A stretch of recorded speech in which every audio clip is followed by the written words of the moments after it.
Assalamualaikum warahmatullahi wabarakatuh. Selamat siang, salam sejahtera bagi kita semua. Di sini kami ingin mempresentasikan hasil diskusi kelompok kami. Sebelum masuk pada materi diskusi kami, izinkan kami memperkenalkan terlebih dahulu. Saya selaku moderator, perkenalkan nama saya Ahmad Hidayat dan teman saya. Assalamualaikum warahmatullahi wabarakatuh. Perkenalkan, nama saya Nureli dengan NIM L021231038. Perkenalkan, nama saya Dina Wahyuni dengan NIM L0212310008.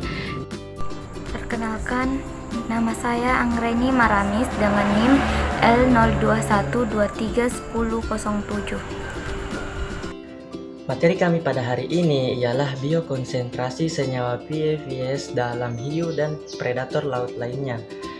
Sebelum masuk pada materi kami hari ini, saya selaku moderator ingin menyampaikan kepada teman-teman dan penonton agar sekiranya dapat fokus dan mengamati materi dari kelompok kami.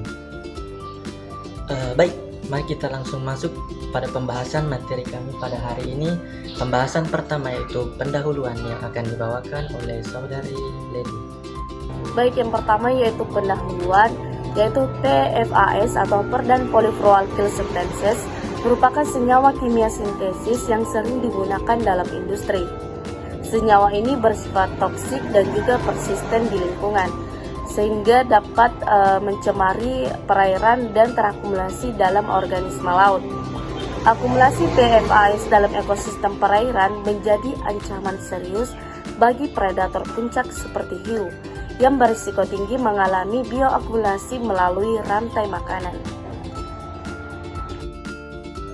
Baik, saya akan memaparkan materi dari biokonsentrasi dan biotransformasi. Jadi, biokonsentrasi adalah proses di mana organisme menyerap zat-zat kimia secara langsung dari air, sementara biotransformasi adalah proses metabolisme dari organisme untuk mengubah atau mengeluarkan zat-zat beracun yang ada dalam tubuhnya. Contohnya zat PFAS. Zat PFAS ini merupakan senyawa yang sulit dieliminasi karena senyawa PFAS ini berikatan dengan protein sehingga sulit untuk dikeluarkan. Adapun studi kasus dan analisis datanya, yaitu hasil penelitian menunjukkan bahwa kadar PFAS dalam hiu lebih tinggi dibandingkan spesies lainnya. PFAS yang paling umum ditemukan terdeteksi dalam hati hiu dengan konsentrasi hingga 135 mg per G. Wilayah industri pesisir menunjukkan bahwa kadar PFAS lebih tinggi dalam jaringan tersebut. Selanjutnya ada dampak dan risiko. Nah, dampak dan risiko ini ada dua, yaitu yang pertama ada terhadap ekosistem laut dan ada yang terhadap kesehatan manusia. Nah, yang pertama itu terhadap ekosistem laut. Itu dapat menyebabkan gangguan metabolisme dan imun pada organisme laut.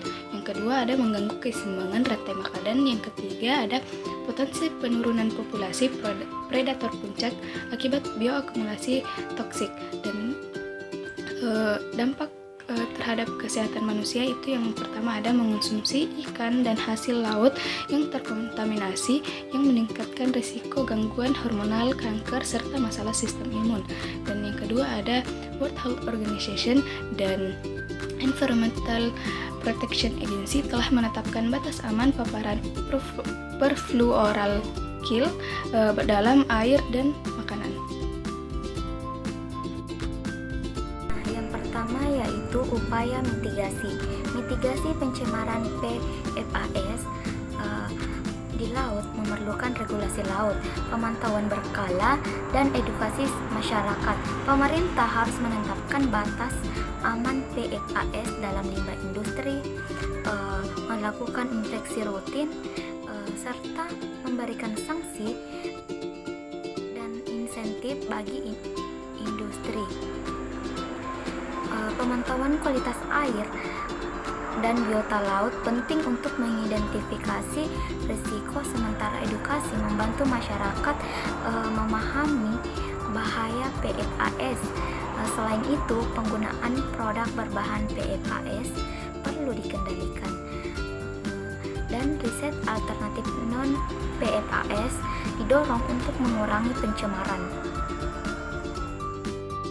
Nah, yang kedua yaitu teknologi atau bioremediasi. Nah, apa sih itu bioremediasi?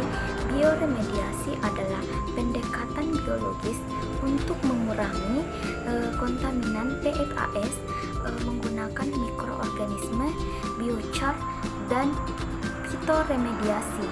Nah, mikroorganisme seperti Pseudomonas sp dan Acinetobacter sp dapat memetabolisme PFAS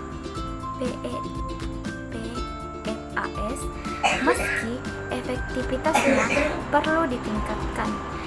Biochar bahkan karbon aktif dari limbah organik efektif menyerap PFAS dan dapat digunakan sebagai penyaring alami.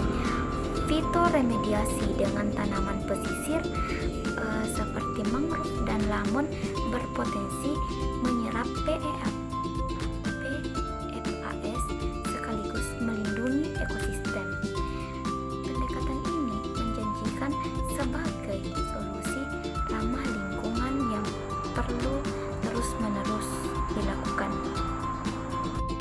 Selanjutnya yaitu penanggulangan PFAS memerlukan kebijakan berbasis ilmiah yang melindungi ekosistem laut dan masyarakat pesisir. Pemerintah harus menetapkan standar kandungan PFAS dalam produk perikanan, menerapkan sensitifikasi keamanan pangan, serta membatasi efektivitas industri di wilayah pesisir. Masyarakat pesisir perlu dilibatkan melalui pelatihan dan kelompok pemantauan untuk meningkatkan kesadaran dan pengawasan pencemaran. Insentif bagi nelayan terdampak dapat membantu transisi ke perikanan berkelanjutan. Pusat Data Nasional PFAS perlu dibentuk untuk mendukung transportasi dan pengambilan keputusan. Selain itu, Indonesia juga harus aktif dalam kerjasama internasional untuk pengembangan teknologi, pertukaran data, dan harmonisasi regulasi guna menangani pencemaran PFAS secara global.